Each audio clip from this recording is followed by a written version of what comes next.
Selamat pagi, selamat siang, selamat malam. Saya atas nama Ida Bahasa Putra dalam jurusan Sastra Inggris Minat Penerjemah ingin mempresentasikan soal atau tugas yang dosen berikan dengan bertema mempertahankan bahasa Indonesia di era globalisasi. Baik, saya lanjutkan. Yang pertama, berdasarkan artikel eksistensi bahasa Indonesia di Hari Sumpah Pemuda, menurut saya mempertahankan bahasa Indonesia di era globalisasi itu penting karena bahasa adalah jati diri bangsa. Dari artikel tentang eksistensi bahasa Indonesia di Hari Sumpah Pemuda, terlihat bahwa bahasa Indonesia sebenarnya sudah semakin kuat, bahkan digunakan dalam forum internasional seperti ICIS.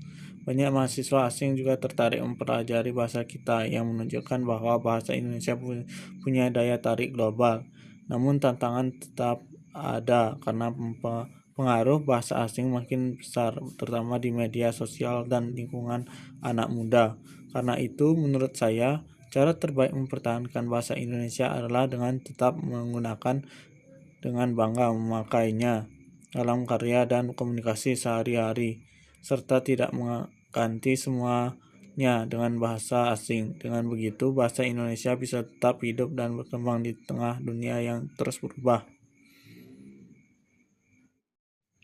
Baik, kita menuju pengantar. Bahasa Indonesia semakin dikenal dunia. Peran forum internasional seperti ICIS memperkuat posisi bahasa Indonesia. Pemakaian bahasa Indonesia di forum resmi menunjukkan identitas nasional bahasa Indonesia sekarang makin dikenal di dunia karena sering dipakai dalam forum internasional, salah satunya ICIS, yang membantu memperkuat posisi bahasa Indonesia sebagai bahasa ilmiah dan diplomasi. Ketika bahasa Indonesia digunakan dalam acara resmi, itu menunjukkan identitas nasional dan membuat dunia semakin menghargai keberadaan serta nilai bahasa kita.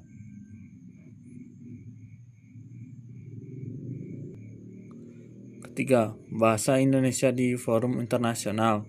Pejabat negara menyampaikan pidato dalam bahasa Indonesia di ICIS. Sesuai amanat regulasi Perpres nomor 63 2019 menunjukkan bahwa bahasa Indonesia layak digunakan di tingkat global. Pejabat negara yang menyampaikan pidato dalam bahasa Indonesia di ICIS menunjukkan kepatuhan pada Perpres nomor 63 2019 yang mewajibkan penggunaan bahasa Indonesia dalam acara resmi. Hal ini sekaligus membuktikan bahwa bahasa Indonesia layak dan mampu digunakan di tingkat global sebagai bahasa ilmiah, diplomasi, dan identitas nasional. Dan kita kembali ke nomor 4, Dasar Hukum Pemantapan Bahasa Indonesia.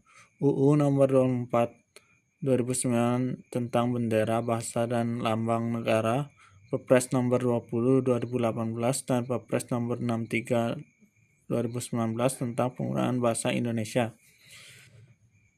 Perpres nomor 57 2014 dan Permendikbud nomor 42 2018. UU nomor 24 2009 mengatur tentang bendera, bahasa, dan lambang negara. Di dalamnya ditegaskan bahwa bahasa Indonesia wajib digunakan dalam situasi resmi, dokumen negara, pendidikan, serta komunikasi pemerintahan. 2. Perpres nomor 20 2018 dan Perpres nomor 63 2019. Kedua Perpres ini menegaskan penggunaan bahasa Indonesia dalam kegiatan resmi, pidato pejabat negara, forum internasional tertentu, dan dokumen formal. Intinya bahasa Indonesia harus tetap menjadi bahasa utama dalam konteks kenegaraan. Ketiga, Perpres nomor 57 2014 dan Permendikbud nomor 42 2018. Keduanya mengatur pengembangan, pembinaan, dan perlindungan bahasa Indonesia termasuk standar penggunaan bahasa yang baik dan benar, terutama di dunia pendidikan dan ruang publik. Kita lanjut nomor 5, penginternasionalan bahasa Indonesia. Banyak regulasi mendukung pengenalan bahasa Indonesia ke dunia. Program BIPA dan beasiswa bagi mahasiswa asing meningkatkan jumlah mahasiswa asing di Indonesia. Banyaknya regulasi pemerintahan menunjukkan bahwa Indonesia sering mendorong bahasa Indonesia dikenal di dunia.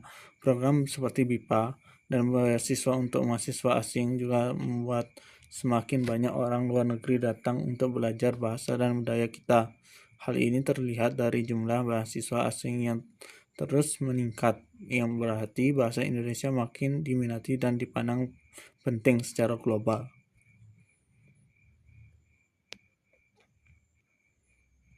Oke, kita lanjut nomor 6, minat mahasiswa asing. Mahasiswa asing dari berbagai negara belajar di Indonesia. Bahasa Indonesia dipelajari dalam konteks budaya, agama, dan akademik, meningkatkan posisi bahasa Indonesia di mata dunia. Mahasiswa asing dari berbagai negara datang belajar di Indonesia, bukan hanya untuk bahasa, tapi juga untuk mengenal budaya, agama, dan kehidupan akademik di sini. Karena bahasa Indonesia dipelajari dalam konteks yang luas dan nyata, mereka bisa memahami fungsi secara lebih mendalam. Hal ini ikut meningkatkan posisi bahasa Indonesia di mata dunia, karena semakin banyak orang asing yang menguasai dan menggunakan bahasa kita dalam berbagai bidang. Kita lanjut nomor 7, fungsi bahasa Indonesia. Fungsi heuristik membantu memperoleh pengetahuan. Fungsi referensial memahami lingkungan budaya, teknologi, ilmu, mendukung pengembangan peradaban dunia. Fungsi heuristik membantu kita mencari dan mendapatkan pengetahuan baru, sementara itu fungsi referensial membuat kita bisa memahami lingkungan budaya, teknologi, dan ilmu pengetahuan dengan lebih jelas. Kedua fungsi ini sama-sama penting karena ikut mendukung perkembangan peradaban dunia. Bahasa menjadi alat untuk belajar, memahami, dan membangun hal-hal baru bagi kehidupan manusia. Kita lanjut ke 8, kontribusi ICIS menjadi forum internasional yang banyak menggunakan bahasa Indonesia, mengenalkan modernisasi beragama dan budaya Indonesia, memperkuat citra bahasa Indonesia di dunia. Oke, kita lanjut ke 9 ya, strategi mempertahankan bahasa Indonesia, menggunakan bahasa Indonesia di forum internasional, mengembangkan riset dan publikasi berbahasa Indonesia, mempromosi bahasa Indonesia melalui program internasional. Baik, kita sudah sampai akhir ya, kesimpulan. Bahasa Indonesia semakin eksis di era globalisasi, peran regulasi, forum internasional, dan pendidikan sangat besar. Bahasa Indonesia menjadi identitas bangsa dan kontribusi bagi dunia. Baik, segitu saja presentasi saya kali ini. Saya ucapkan terima kasih sudah menonton sampai akhir. Saya atas nama Ida Bagus Yama Putra, bidang sastra Inggris Minat Penyibunga, mengucapkan Om Santi Santi.